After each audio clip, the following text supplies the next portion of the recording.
Hi everybody, welcome to another episode of Cigar Chat, and I'm here today with my friend Sal. How you guys doing out there? And today we're going to go ahead and smoke the Serafin de Cuba, Tarpon Sponger. Tarpon Sponger, Tarpon that's Sponger. an awesome cigar. 3 wrappers Perfecto, which has been a hit. Here's yours. Thank you, sir. But today's episode is actually going to be on Al Capone. Al Capone. And the mob here in Tampa, in the Tampa Bay area in the 20s. And it just so happens that he was actually in several places. Notably, up in Hernando County, there's a little place called Bayport, which is right on the water. Yep. You know where it is. Yep. It's right by Wikiwachi, right outside of the Mermaids. So anyway, up in Bayport, the reason I brought it up is because they used to bring in rum from Cuba during the Prohibition days. And the legend is, and you know what I've been able to find out, is it would come in through the Gulf, up into Bayport, and then they would put it like on wagons and stuff because it's very rustic out there. It's kind of like the swamps. And then they would transport it down here into the local places, mostly in Tampa and stuff. And one place that I found out that Capone used to hang out in, Al Capone himself, is the Hacienda Hotel here in nearby Newport Richey. And the legend is the Hacienda Hotel has a secret tunnel underneath it. And that tunnel was where they would bring in the Prohibition from. Yeah, through, you know what I mean? And then he had in Moon Lake, right. Moon Lake, Florida, he had a hangout joint where they used to hang out at, and then they burnt it down. And that's in Newport Richey too. Yes, and that's in Newport Richey, and I have actually taken my jet ski out there and rode around it. It's still there. It's only burnt down wood, but you could tell where it was. Right. And then the other place that he actually had a house here in Tarpon Springs. Let me fire up my cigar here.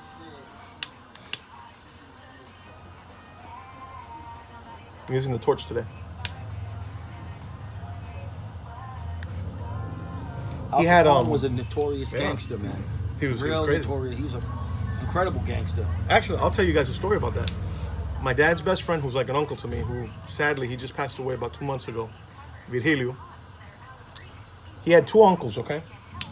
These guys were from northern Spain, from Galicia. They left Spain and they went to Chicago. And in Chicago, they were involved in a bunch of rackets. This was, I think, during the 30s. 20s or 30s, I can't remember. Anyway, they're involved in a bunch of rackets with the Capone family. Yes. With his people. Yep. He had a lot of people. And anyway, somehow, it was 3 brothers. One of them got killed. There was a problem in the family. One of them got killed. So then they went ahead and they left Chicago and they went to Cuba. Years later, they came back to Chicago, avenged the death of their brother, and then they hid out in Cuba. And that was an amazing story that he used to tell me that story all the time. God, I wish I could have recorded it because it was an incredible story. And years later, he told me that he had relatives of his that contacted him, and they were the sons and daughters of those uncles that he had. But I'm sorry, they didn't, when that happened, they fled to the west coast of the United States. That's what it was. They went to California. So he says these people contacted him out of the blue, and they were the same last name. I'm not going to mention it. But he couldn't believe it, and they were the sons and daughters of, the descendants of his uncles, basically his cousins that he never met until then. And there was a lot of wacky stuff that went on during those days. But that because he wasn't only involved just in Chicago. I mean, he was all over. He was all over. But back then, the mob was the mob. You know what I mean? It was true. Yeah. It was true. The old school mob was. Oh, forget about it. Forget it. They took no shit. Forget about it. Forget about it. He actually had a house here in Tarpon Springs, which we just researched it. Unfortunately, the house was demolished in 2001 or something. 2001, and it was they had another house rebuilt on the property. So we can't go out there and video that because it ain't the. Right. It ain't the property and That's the house why we can't that was do it. on there. So maybe we can find some pictures. We're gonna try. We're gonna try to upload some pictures of it. In the meantime, though, we will upload pictures of the house in Miami, which is still standing. Yes, we got those pictures. Yeah, with the one in St. Pete too, because the one in St. Pete's beautiful. The one in Miami is beautiful. He had a house in Havana as well. That was the year of, actually, February 13th, 1931. Oh, that's when he came to Tarpon. That's when he came to Tarpon Springs. He was there in Tarpon Springs in 1931. That's when he bought the house. And he was hanging out here at the Sponge Docks and everything. And he came out here to the Sponge Docks to see the sponges and went to the Sponge Exchange. Pretty cool story.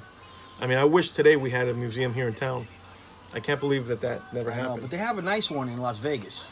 You know what? Yeah, the Mob Museum. That Yep, is the that's Mob very cool. Museum. It's beautiful. I seen it on TV. That is awesome. It's beautiful. I would love to go there one day. We should go there one day. We're gonna do that. Maybe we'll film an episode from there. That'd be awesome. If this whole YouTube thing continues, you know? Exactly. But Exactly. Anyway, I went to Bayport this morning, so I got that video. I got that footage for you guys. It's basically out in swamplands. Nothing out there. We also got film of the Hacienda Hotel, which is a very cool Spanish-style hotel, 1920 style. You guys can appreciate how pretty it is. They're actually in the process of renovating it, so that's gonna happen pretty soon. A lot of Al Capone's the hotel is in a lot of these movies today. I know. Remember the Untouchables? That was in. Yep. What an that was in amazing. there. De Niro. I mean, I know he's a little wacky and stuff, but what a great role he played as Al Capone in that. Yeah, movie. he did. He's He did. unbelievable. But is there anything else you want to add about this? I love talking about this. This is mob news. You know what I mean? This is something that's up my alley. As a kid growing up in Brooklyn, this is what I was around. You know what I mean? I always watched the TVs, and I was always like, why was I infatuated with the mob? You know what I mean? I just love the history Yeah, behind me too. it. In Jersey, God. It's a beautiful thing. You know what I mean? It's camaraderie. It's La Familia. You know what I mean? Like today, a lot of kids don't know about. They don't They get it. They don't get it. They just don't get it. You know what I mean? And I implement in my kids. You know what I mean? You got to be real. You know what I mean? For sure. When I was a little kid in Jersey, in Union City, my hometown, Union City, New Jersey, there was a little club on the corner of 42nd and Park Avenue. It was called the Warriors Club. And all these guys did all day long was play cards and sit around and tell war stories. Because, they were all veterans. They served their country honorably. But these guys were, they were pretty connected guys. And I remember as a kid, I'd walk in there, and they were always so nice to me. They were sitting around playing cards, and they used to call me Little Raymond. They're like, come on in, Little Raymond. There was two guys, Vinny and Joe. I remember those guys still to this day. And they would take me in, and, they kept an eye on the neighborhood. They knew what the hell was going on. It was back then. It was mostly Cuban, mostly Italian in that neighborhood, but everybody knew what the hell was going on, and they really did a good job with the neighborhood. Like in Brooklyn, where I come from, in Canarsie, Brooklyn, you know what I mean. You knew who was who. You know what I mean? Yeah. Just the way they dress, the class. Did you know Mr. Softy is from Canarsie? Yes, he is. He's It from started Canarsie. and we had Mr. Softy in Jersey, and I love it. Yep. But I gotta say, it's a Brooklyn thing. It started in Canarsie. It started in Canarsie, Brooklyn. Do you know who it was that did that? Or? No, I don't know who did that. Actually, I lived in the Bayview Projects, where it was all Italians back then. It was Cubans, there was Spanish. That's there why was me Russian, and Sal love talking about these things. But I Similar tell you, background. going to school back then and the camaraderie of friends and everything ain't like today. They don't have no idea what a true friend is and how to be a friend. And I'm just an old school guy. Yeah. You know what I mean? I'm down to earth and I'm true to you to the end. Same and that's here. just the way it is. The thing is, these kids now, I don't know if I got to blame them or I got to blame the technology. They're on their phones all the time. It's the technology. They're always playing games. It's just. They're too much in the house. I mean, when I was a kid, I was outside all the I was time. outside playing stickball, baseball, Hockey. riding my bike. Riding my bike, hockey. I mean, skateboarding. Those were the things you did. We hung out in the parks, you know what I mean? And I always loved listening to the old timers tell the stories. And I think that's why I'm kind of doing this now, because I just love storytelling. My father, you met him. Yep. Love Beautiful to tell man. stories. Beautiful Thank man. you. Oh, Maron. Beautiful man. I God miss rest his him soul. dearly. He was a good man. A family man. Thank you. He was a great storyteller. He has the old regime, just like the Italians. You know what I mean? Come in. Here, feed you. That's just the He way made everybody was. feel at home. He made everybody feel at home. The first day I came to the shop, he just like he was like a father to me. Thank you. He was a good man, real good man. And now I got another good man right here. Best friend, good friend. Thank you. Honest. He'll do anything for you. We're just trying to keep the legacy going, and these videos are really a great way to pay tribute to him, because he just loved history. Yeah, anytime he found a piece of history, my God, he was like, this is so amazing. So he was so passionate about it. That's how I am. When he talked to you, you just felt it. You know what I mean? He gave you goosebumps talking to you, your father. He just knows history. He knew how to, just the way Big he talked shoes to about fill. it. Oh, you got big shoes to fill, but you're doing a good job. Thank you. What you're doing now, you'll be proud of you. Thank you very much. And I'm telling you. I appreciate that. He's a good man. On another note, these cigars are burning really good. Look at that. And if you need a real good cigar, What do you think about them? they're really good. In Tarpon Springs here has a beautiful shop. I love it down here. You guys need to come Isn't check this it great down out. here? Oh, it's beautiful. You need to come check The it out. weather, the people, the ambiance. I mean, They're all hand rolled. you got the Cubans, you got the Italians, you got the Greeks, yada yada yada, bada bing, bada boom. Bada bing, bada boom. You know what I'm talking about. That's I haven't heard that in a while. Anyway, is there anything else you want to add? I don't want to bore these guys to death. No, we're not boring them. I think they're interested in this stuff. You know, I mean, they're old school like us. If the old schooler out there, they're gonna watch this. The young kids today, they don't know nothing what it's really like back in the 80s and 90s. They don't know nothing about it. I'll tell you what, I'm having a hell of a fun time doing these I'm videos. having a fun time. You know, this is us doing it together. Me and my best friend. What else can you do? And me and Sal have already spoken about 2 or 3 other videos that we're going to do. So stay tuned, everybody. Stay tuned. In the meantime, I'm going to go ahead and switch over so you guys can see the footage from the Hacienda Hotel and from Bayport and the Al Capone residences. And please, don't forget to subscribe and like. We That's appreciate you watching our videos, and we're looking forward to making more so you guys can enjoy the old history. Take it easy. Till next time. Tarpon Sponger, triple wrappers. Just want to show you guys how beautiful these things are burning. Look at that. What do you think, Sal? Beautiful. That's all we can say about this. And the taste is phenomenal. We're definitely enjoying these. In this episode of Cigar Chat, we're going to go ahead and visit Bayport, Florida, which was the location where a lot of the Prohibition-era booze would come in from Cuba. And we're also going to visit some of the places where Al Capone stayed at here in the area during his visits here to the Tampa Bay area. We're on Highway 50 heading west all the way out to the Gulf so that you guys can see where Bayport is and the site of where the rum used to come in from Cuba during the Prohibition days. That's where the famous term rum running came from. Rumrunners. They were the guys who used to bring in the rum from Cuba during the 20s. See, next 2 miles to Bayport. So Pine Island is to the right over here. And this charming restaurant that you guys see here, tucked in the middle of the swamps, is basically the Bayport Inn, which has been around for a long time. You can see the swamps are right back in there, full of alligators, and the Gulf is right around the corner here too. But here at the Bayport Inn, this hotel's been here for many, many years. It's basically at the mouth of the site here where they used to bring in the rum from Cuba and the booze during the Prohibition days. The historic Bayport Inn. Let's go down to Bayport now. You guys can see it. And here's historic Bayport Park, right here at the mouth of the Bayport, where they used to bring in the rum. Let's go in there and check it out.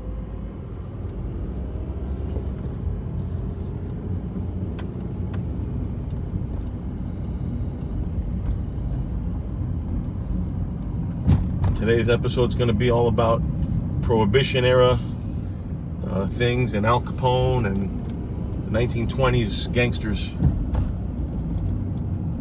I think it's going to be a good episode.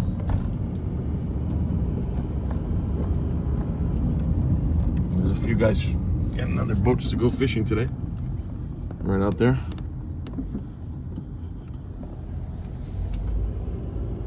Basically, it's all swampland out here in the Gulf of Mexico. There's a pier right over there, which was recently rebuilt. So if you steer clear that way, then you'll see exactly what I'm talking about. Let's go check out that marker. Here's some history on Bayport and how it was incorporated and stuff like that. All the way back to 1885. How's it going, man? Going. Good day to go fishing.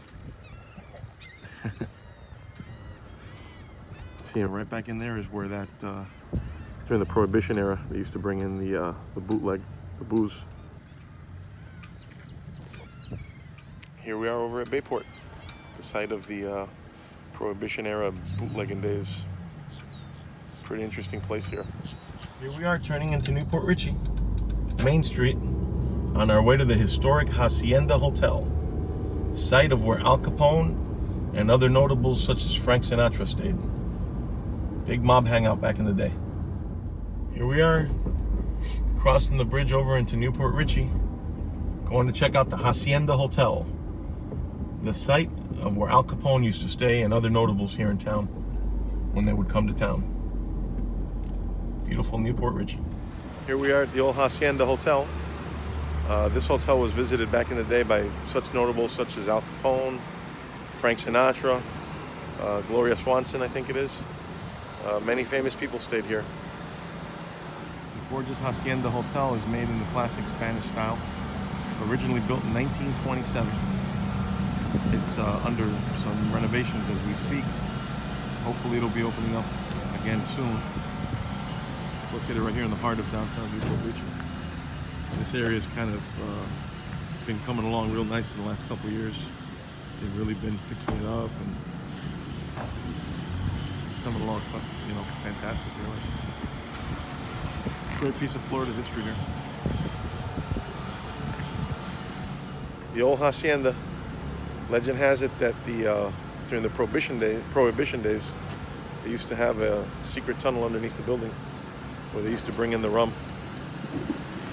And more than likely, it was the same rum that was coming from Cuba up through Bayport. So that's pretty cool. Thanks for watching, everybody. Here's the exterior side of the hacienda. Currently being renovated. Beautiful style. Kind of like the one in Coral Gables. The same old Spanish style. It looks like something out of the south of Spain. If you go to Sevilla and stuff. Just an amazing piece of history here in Newport Richey, Florida. Here we are making the coffee. Using brown sugar. It's all about the drip. It's coming out really nice. So there's the canuta. Little froth action coming out. That's the art of Cuban coffee, espresso.